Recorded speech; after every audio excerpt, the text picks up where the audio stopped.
All right.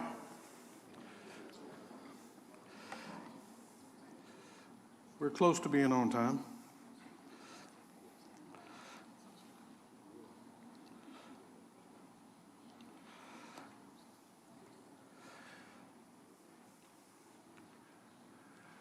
Well, we're going to try to start out where I left off last time, which was three weeks ago, I think. Can anybody hear me all right? Can you hear me in the back?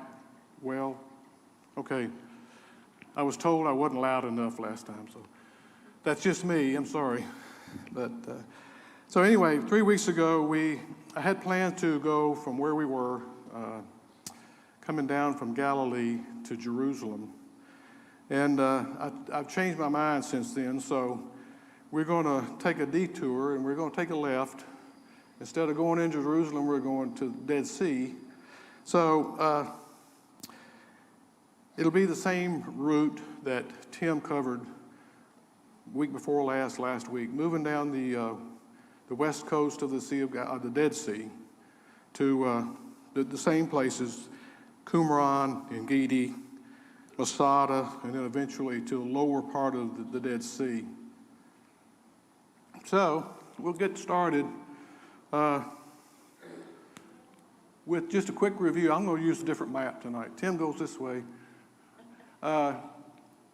So we were at Jericho. We're just going to go down this western side. We're going to go over to Beersheba, up to the Elah Valley, into Bethlehem, and then into Jerusalem tonight. So that's the plan.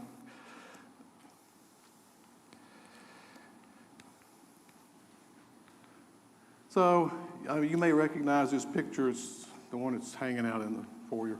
Anyway, it's just one of those lucky things that when you're traveling in Israel, you're usually on a bus. So, you have to take a lot of pictures out the bus window. So this is just one of those lucky times when we stopped at a T at the highway, and this was right out in front of us. And so through the windshield, got a picture. So anyway, the nomadic Bedouins are fairly frequently seen in that lower part of the country. That was what this gentleman was doing, tending his sheep. And they live in very rough, rustic situations. They're nomadic. They move around with their sheep. And this gentleman kind of belies the kind of life they live. You can look at that rough, sunburnt face. But our shepherd is the Lord, right? I am the good shepherd. The good shepherd lays down his life for his sheep. So we will move on down to Qumran that Tim mentioned last couple of weeks ago, I think. And I just wanted to show you a couple of things because a little bit different perspective. You can see in this picture just our group moving around at the ruins of Qumran. And this is kind of a well-known wadi. They call them wadis there. It's a ravine. It's a water path. Wadi Kelt. It's where the water runs out of the Judean desert during the rainy season and runs all the way down to the Dead Sea.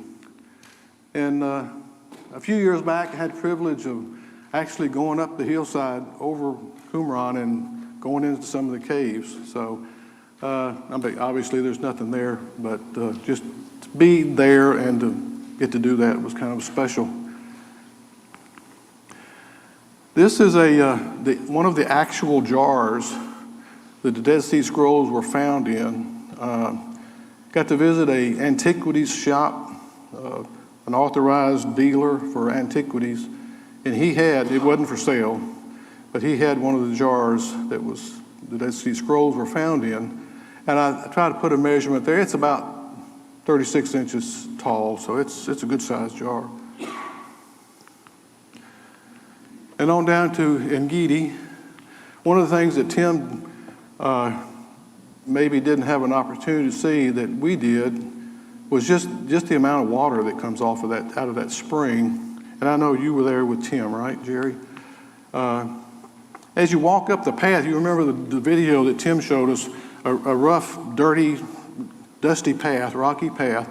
Well, as you go up that path, over to your left, the spring is coming down the hill, and every maybe 50 or 100 yards, there's another one of these pools. So the pools collect as you walk up the mountain. And during the summer, when it's 100 degrees there, people are out, local people, I guess, I'm not sure, swimming in some of those pools. I wanted to mention, before we do the reading, this is a rock badger, also called a coney by some of the local people. I think the scientific name is Hyrax. It's an unusual little animal. They're pretty private, not like the goats that Tim showed us that were just very prevalent when you were there. But I don't know, did you see any conies when you were there? Did you? Okay. Most of the time they're pretty private. But there's a couple of scriptures I'd like for us to read that talk about that. James.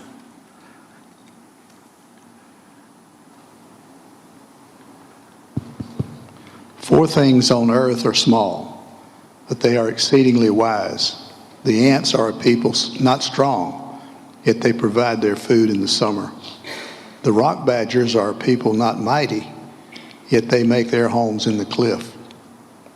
The locusts have no king, yet all of them march in rank. The lizard you can take in your hands, and yet it is in kings' palaces. The high mountains are for the wild goats. The rocks are a refuge for the rock badgers. Okay, thanks. And as you move on up, it's pretty good hike. Probably wasn't for Jerry. Jerry's used to being out running. Did you run up the path? You didn't run up the path, did you? Yeah, okay. 1 Samuel 23, 28, and 29 talks about this is pretty much the summit where the spring originates. And that's some of our group that was there. So James, go ahead and read that, please. So Saul returned from pursuing after David and went against the Philistines. Therefore, that place was called the Rock of the Escape. And David went up from there and lived in the stronghold of En-Gedi. All right, moving on down the west coast of the Sea of Galilee to Masada. And the perspective of this picture kind of deceiving. The Roman garrison you see in the background is about 1,000 feet below the folks that are standing there at Masada. So that's part of our group from the last trip, and it's just a good picture that, that's a fairly good sized garrison there. It's quite a ways away, and they're all around Masada. And I wanted to give you this little different perspective of the Roman ramp on your left that goes up that the Romans built to get to the summit of Masada.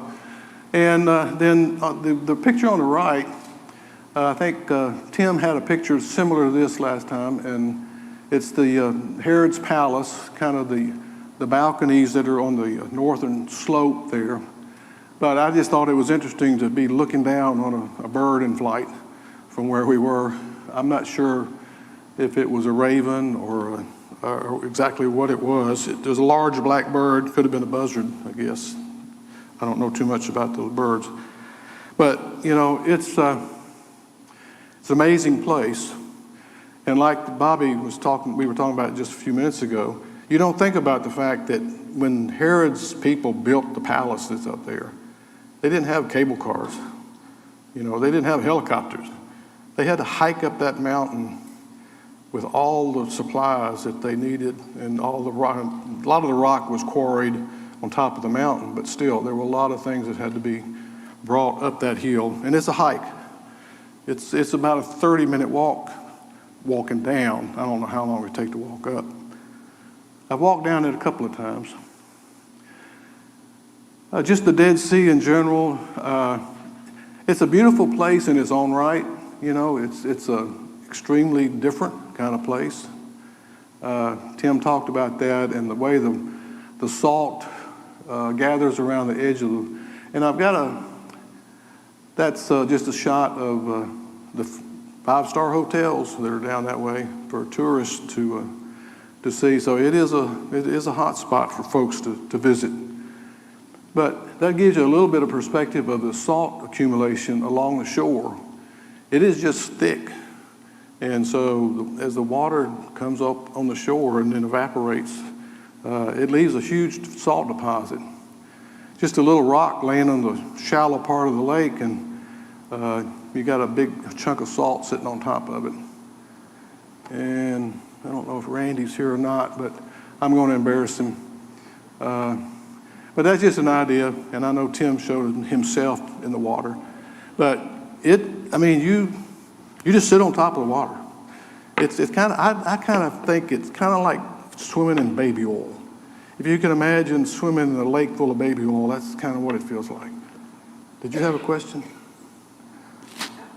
I was just going to pick on you and say, well, how do you know how it feels? Oh, I've never been swimming in the Dead Sea. I walked into it about knee deep once. It just feels weird. I mean, it really does. So just an early morning sunrise shot before we leave the Dead Sea. Just wanted to put a few pictures in just to kind of give you an idea of what the area looks like. Headed back northward, we're going towards Beersheba and kind of west and north. This is a typical Arab village, Muslim village. You can tell because of the significance of the minaret right in the middle of the town, and that's where you hear the call to prayer. They have loudspeakers in the tops of those, and you can hear it for miles. But anyway, it's there. So we're headed to Beersheba, and I know we visited there with Tim as well, a group with our leader, Dr. Conley, giving us a little explanation of some things there. And then we made our way down to the source of the water there as well. And you have to wear hard hats, so everybody's protected. The Valley of Elah, David and Goliath. Just a couple of shots of what the area looks like for you. This is not a really wide view of the valley because there's more hills, a wider valley and bigger hills. But typically during most of the year, the area is extremely dry. There is a brook that runs through the middle of the valley, and it's dry during the summer. And who has 1 Samuel 17? Chip?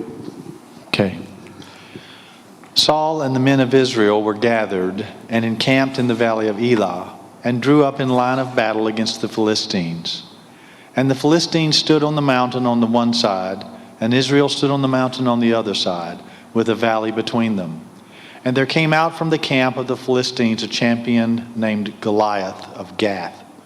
And David said to the men who stood by him, "What shall be done for the man who kills this Philistine and takes away the reproach from Israel? For who is this uncircumcised Philistine, that he should defy the armies of the living God?" And David said, "The Lord who delivered me from the paw of the lion and from the paw of the bear will deliver me from the hand of the Philistine." And Saul said to David, "Go, and the Lord be with you." Then Saul clothed David with his armor. He put a helmet of bronze on his head and clothed him with a coat of mail.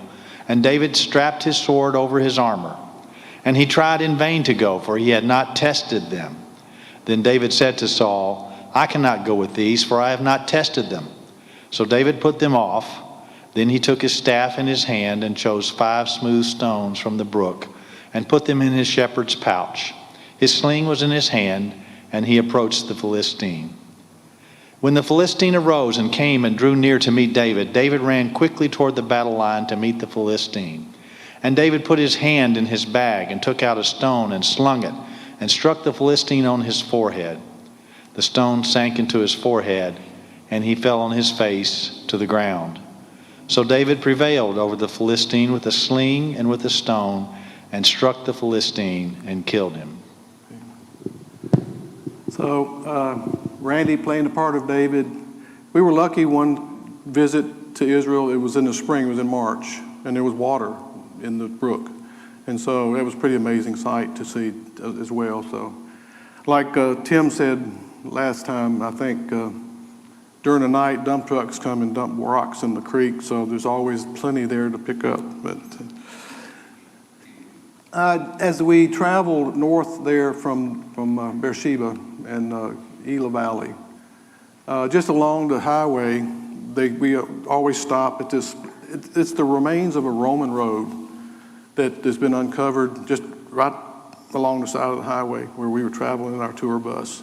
So it's just kind of amazing to see things like that, that are uncovered. And, you can just imagine Roman chariots, horses traveling along, and they stepped the road up slightly like that when it was on an incline just to give them better traction, I understand. So anyway, it's just the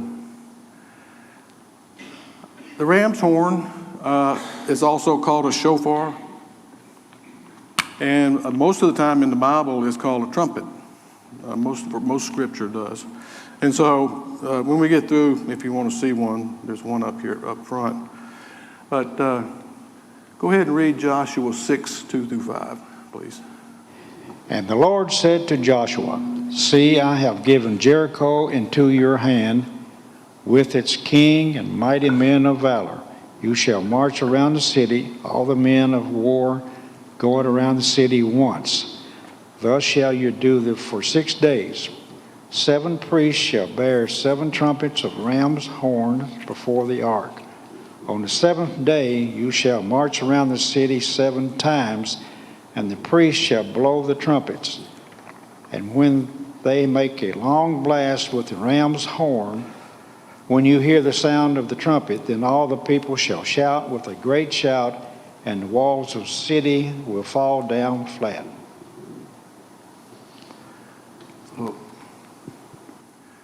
All right, moving on to Bethlehem. And Bethlehem is kind of an unusual place now because it's predominantly Muslim, and it's pretty much connected to Jerusalem. I mean, it's like a wall. You don't really, it's like, going from Bellevue into Nashville. It's kind of seamless. But you have to go on your bus to this location, this parking spot. There's a wall. You have to get off your bus, get on another bus, and an Arab driver will take you through the wall into the city of Bethlehem. But it's a beautiful place. It's modern by Muslim standards, I think. And you'll be taken to typically to a cave scene, which would be considered the stable. A lot of scholars think that the stable was a cave because that's where shepherds kept their sheep, protect them from the elements. And the feeding troughs were found in caves. And that's what that is on the right, is a feeding trough. There's a place for animals to eat there, and which is also considered a manger. That's the definition of a manger, is a feeding trough. So, reading from Luke chapter 2. And Joseph also went up from Galilee, from the town of Nazareth to Judea, to the city of David, which is called Bethlehem, because he was of the house of the lineage of David, to be registered with Mary, his betrothed, who was with child.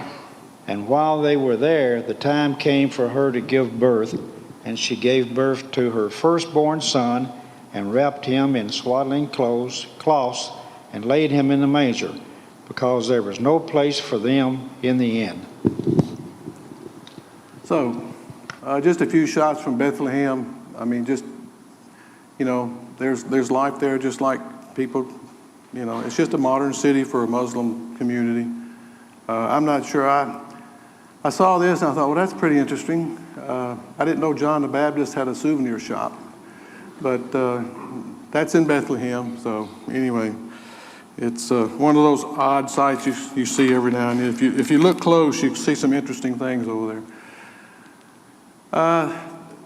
The primary thing that we'd like to visit when we're there in Bethlehem is the Church of the Nativity. Again, like Tim has mentioned so often, you know this is the site. It has to be because there's a church building there.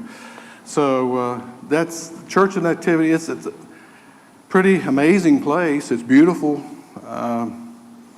As you enter the grounds, and I wanted to show you, this is the main entrance to the church building, whatever you want to call it. And you have to walk through this little low stone gate to get inside. And it's that way, they say, because of the Crusaders wouldn't ride their horses inside the church building. So that's what I've heard. Don't know if that's true or not, but when you get inside, pretty heavily embellished, really overly ornate. And it is a place that's run by the operation of the inside of the church is, I think, 4 or 5 different religious groups: Greek Orthodox, Christian, Jewish, I think maybe Franciscan monks. So there's a good many different religious organizations that together operate the Church of the Nativity. So, and this is the kind of thing that's just hanging from the ceiling all over the place. It's just kind of ridiculous. And you never know who you run into over there. But anyway, that's... And, you know, this is just an example of, I think that's Greek Orthodox. So there are gentlemen standing around that are in charge of things.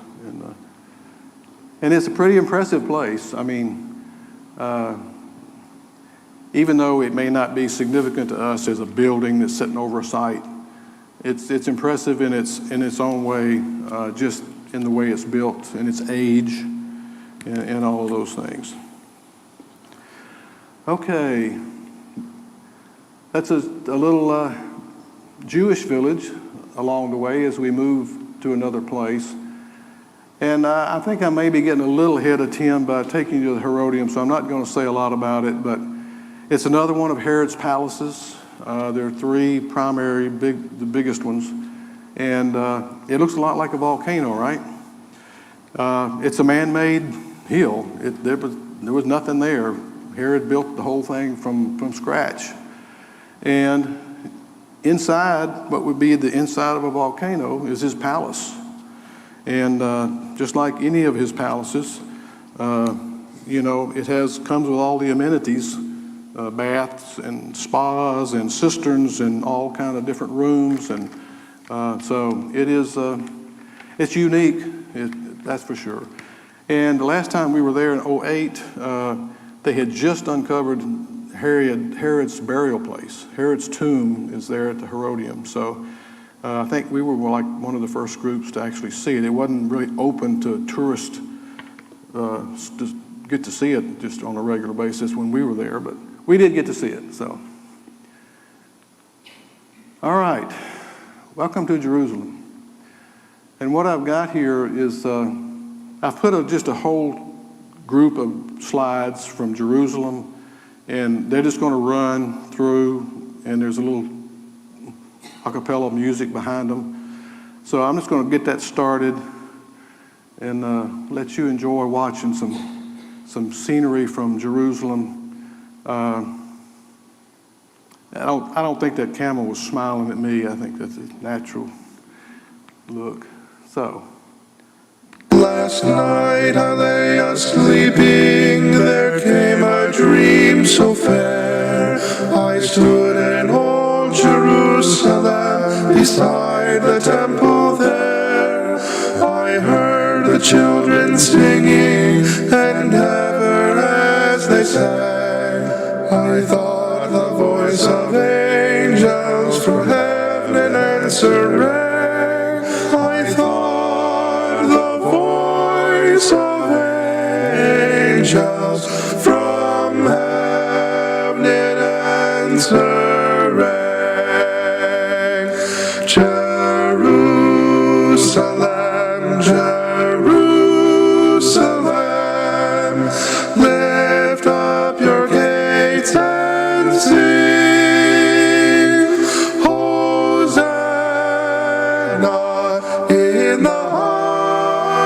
highest.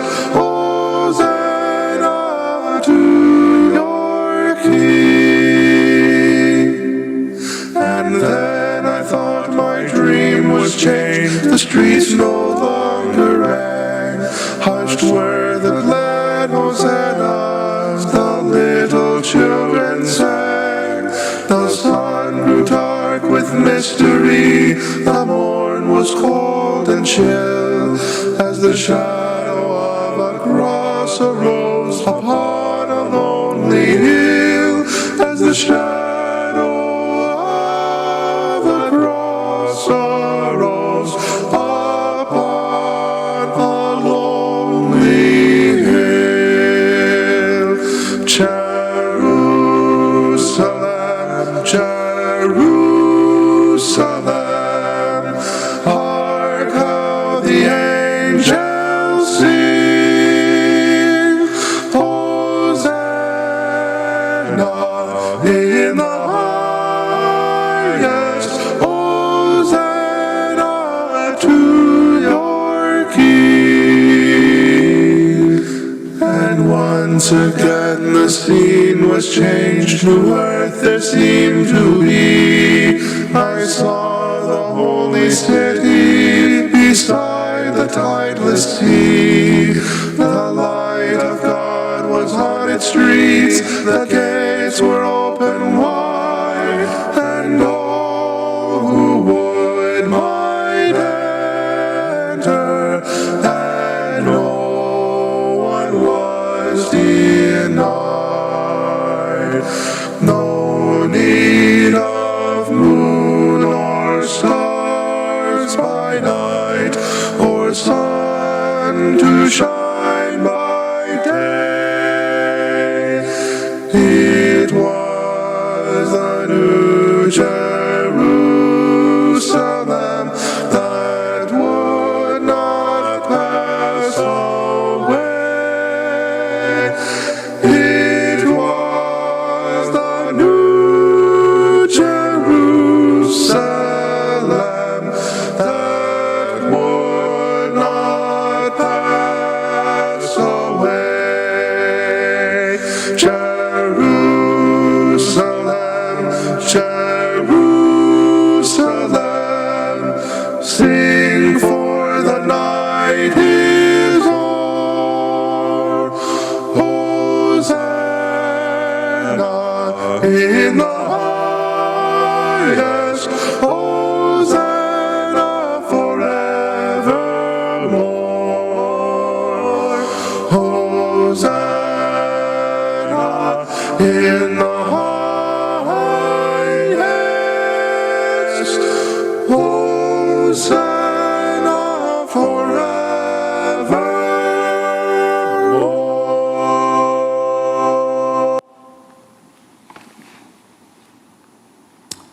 Okay, just wanted to give you a little picture show of Jerusalem. Okay, I didn't know that was going to come up that quick. That's a alabaster jar, and I've got it up here if you wanted to look at it after we're through. Whoops. Let's go ahead and do that reading. Mark 14, please. And while he was in Bethany in the house of Simon the leper, he was reclining at table. A woman came with an alabaster flask of ointment of pure nard, very costly, and she broke the flask and poured it over his head. There were some who said to themselves indignantly, "Why was the ointment wasted like that? For this ointment could have been sold for more than 300 denarii and given to the poor." And they scolded her. But Jesus said, "Leave her alone. Why do you trouble her? She has done a beautiful thing to me." And this is a road, again, in Jerusalem. It's been uncovered. And it leads what they believe to be a pathway that leads to the house of Caiaphas. So as Jesus was moved from one place in the city to the other before his crucifixion, there's a very good possibility he might have walked this road. And when they uncover things like this, they find artifacts like coins, and it gives them an opportunity to date with some degree of certainty how old things were. And this plaque was just on the wall as you walk up the side there, kind of depicting what the scene may have looked like. Oops, sorry. Reading John 18. The high priest then questioned Jesus about his disciples and his teaching. And Jesus answered him, I have spoken openly to the world. I have always taught in synagogues and in the temple, where all Jews came together. I have said nothing in secret. So why do you ask me? Ask those who have heard me what I said to them, and they know what I said. And when he had said these things, one of the officers standing by struck Jesus with his hand, saying, Is that how you answer the high priest? And Jesus answered him, If what I said is wrong, bear witness about the wrong. But if what I said is right, why do you strike me? Annas then sent him bound to Caiaphas, the high priest. And there's another scene from the Garden of Gethsemane. The exact location of the Garden of Gethsemane we're in the proximity. We don't know if this is the actual ground or not, but it is a garden of olive trees. So, Mark chapter 14. And they went to a place called Gethsemane, and he said to his disciples, Sit here while I pray. And he took with him Peter and James and John, and began to be greatly distressed and troubled. And he said to them, My soul is very sorrowful, even to death. Remain here and watch. And one of those unbelievable moments, we were at the Garden of Gethsemane, which is not the location where Peter denied Jesus, but we don't know where the rooster was. He could have been there. But anyway, this guy was just standing there waiting to have his picture made. Unbelievable. So read Mark chapter 14. But again, he denied it. And after a little while, the bystanders said to Peter, Certainly you are one of them, for you are a Galilean. But he began to invoke a curse on himself and to swear, I do not know this man of whom you speak. And immediately the rooster crowed a second time. And Peter remembered how Jesus had said to him, Before the rooster crows twice, you will deny me 3 times. And he broke down and he wept.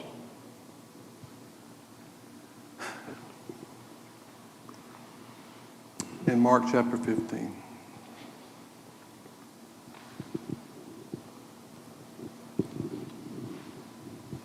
Again, these pictures are made. I made these pictures in the Garden of Gethsemane, so some of them were on the Mount of Olives, some of them were in the Garden of Gethsemane. And the soldiers led him away inside the palace, that is, the governor's headquarters, and they called together the whole battalion, and they clothed him in a purple cloak, and twisting together a crown of thorns, they put it on him, and they began to salute him, Hail, King of the Jews. And this, there's a place there called the Garden Tomb. It was right at the end of the set of pictures. And just above the Garden Tomb, there's this hillside. And there's just caves on the hillside. And there's been people that burn fires in there. And so the walls inside the caves are blackened. And so it does resemble a skull. And so it's a traditional spot. Nobody knows for sure where it is. But anyway, go ahead and read Mark chapter 15. And they brought him to the place called Golgotha, which means place of the skull. And they offered him wine mixed with myrrh, but he didn't take it. And they crucified him and divided his garments among them, casting lots for them to decide what each would take. And by the way, the Church of the Holy Sepulchre, that was a couple of shots in this series, is a traditional place where a church building is built over what's supposed to be Golgotha. And in Mark chapter 15, 42 to 47. Now when evening had come, since it was the day of preparation, that is, the day before the Sabbath, Joseph of Arimathea, a respected member of the council, who was also himself looking for the kingdom of God, took courage and went to Pilate and asked for the body of Jesus. Pilate was surprised to hear that he should already have died. And summoning the centurion, he asked him whether he was already dead. And when he learned from the centurion that he was dead, he granted the corpse to Joseph. And Joseph brought a linen shroud, and taking him down, wrapped him in the linen shroud and laid him in a tomb that had been cut out of the rock. And he rolled a stone against the entrance of the tomb. Mary Magdalene and Mary, the mother of Joseph, saw where he was laid.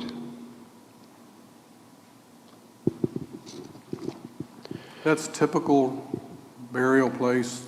You see them, they're around. There are several of them around to witness, but that gives you a very, very good idea of the situation, the type of tomb, the little trough that runs in front of it, and the stone that's cut circular, and it can just be rolled over to cover the opening. And so, go ahead and read Mark chapter 16. And when the Sabbath was past, Mary Magdalene, Mary the mother of James, and Salome bought spices so they might go and anoint him. And very early on the first day of the week, when the sun had risen, they went to the tomb. And they were saying to one another, "Who will roll away the stone for us from the entrance of the tomb?" And looking up, they saw that the stone had been rolled back. It was very large. And entering the tomb, they saw a young man sitting on the right side, dressed in a white robe, and they were alarmed. And he said to them, "Do not be alarmed. You seek Jesus of Nazareth, who was crucified. He has risen. He is not here. See the place where they laid him." Okay. And this is kind of at the end of what I have tonight. This is a little chapel that's up on the Mount of Olives. And you can look through the window and see the Dome of the Rock. And I kind of put the cross in front of it, thinking, well, that's more meaningful to me than a Muslim mosque. But a couple of things about some of the things that you've seen tonight. Number one, the slide that had the picture of the upper room. That structure was built in about 800 AD. So it is not the upper room. It's it's the kind of place that take you to see what the upper room might have looked like.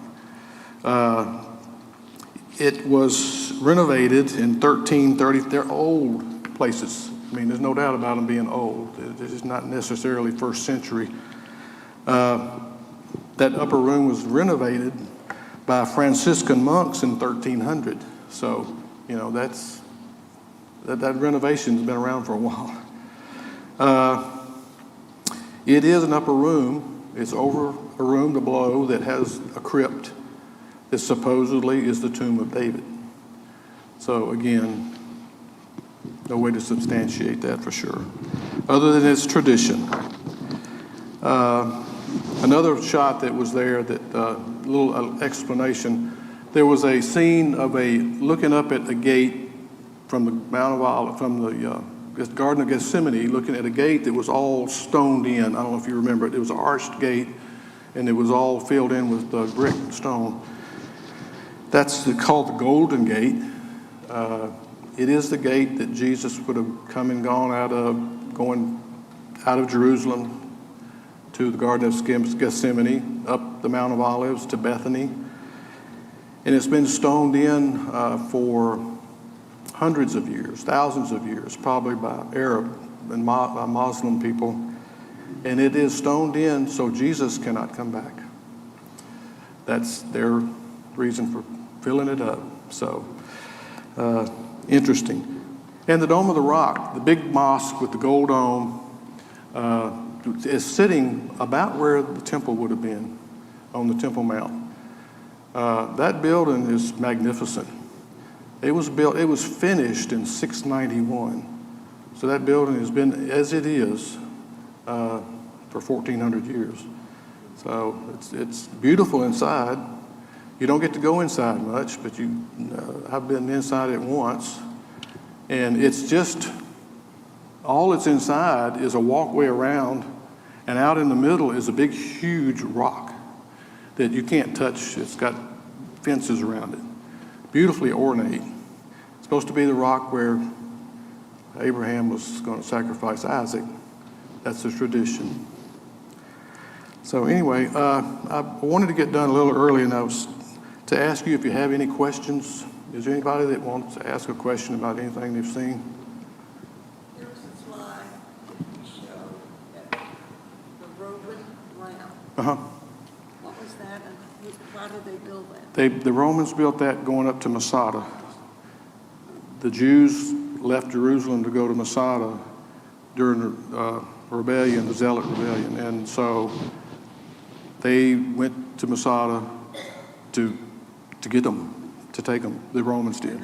They built that ramp in order to get to Masada. I don't know if you remember, any of you remember, there was a movie several years ago, Masada, and it showed the Jews on top and the Romans all around, and they would hollering at each other, like I'd be talking to you here. And I thought, how ridiculous that is. I mean, Masada is, I don't know what the altitude is, 1,000 or 1,500 feet above sea level, above the lower ground there. So it's, it's a mountain. I noticed in not all, but most of those slides that had people in it, they were Jews, weren't they? Most of them, yeah.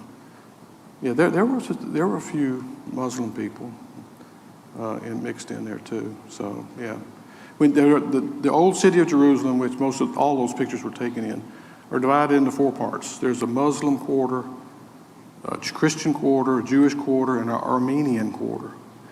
We don't go into the Armenian quarter. There's nothing there. I mean, it's just houses and there's nothing to see.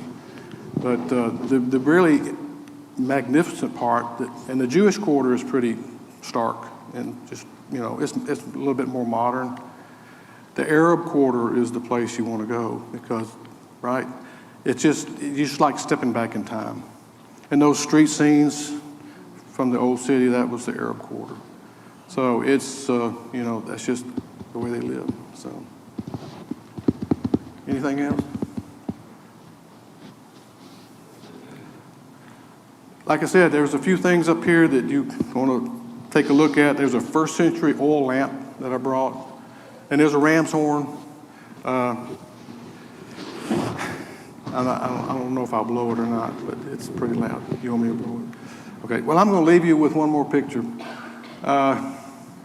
We were walking down the pathway from the Mount of Olives to the Garden of Gethsemane, and this guy just sitting there wearing his mule out. I mean, he was just giving him down the road. I mean, I couldn't understand what he was saying. He was speaking Arabic, but I just thought it was funny. So anyway, that's, I was trying to come up with a good slogan. I even asked Nelson, I said, help me come up with a slogan for this slide.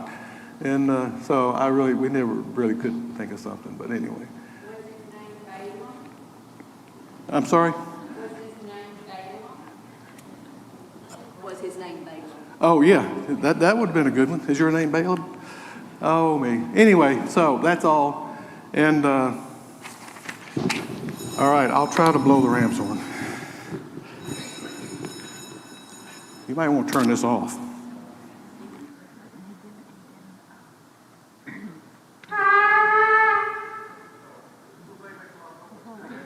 So, anyway, I think it's about time. I hadn't heard a bell yet, but any more questions?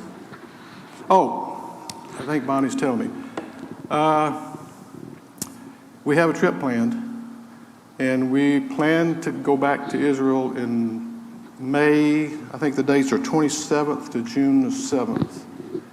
So we have quite a few that want to go already, but we would be happy to hear from any of you that have an interest in that, would like to do that again. The pictures weren't trying to get you to do that. Don't think I wasn't trying to get everybody interested in going. I hope you've enjoyed this. I think Tim told me last week that he's going to be out again next week. And so I don't, Nelson and Nelson are going to, we're going to try to come up with something next week for the class. Pretty much extinguished the slides that I had planned for 2 weeks that I knew I had to do this. So we'll work on something. Anyway, I think if there's no more questions or comments, thank you.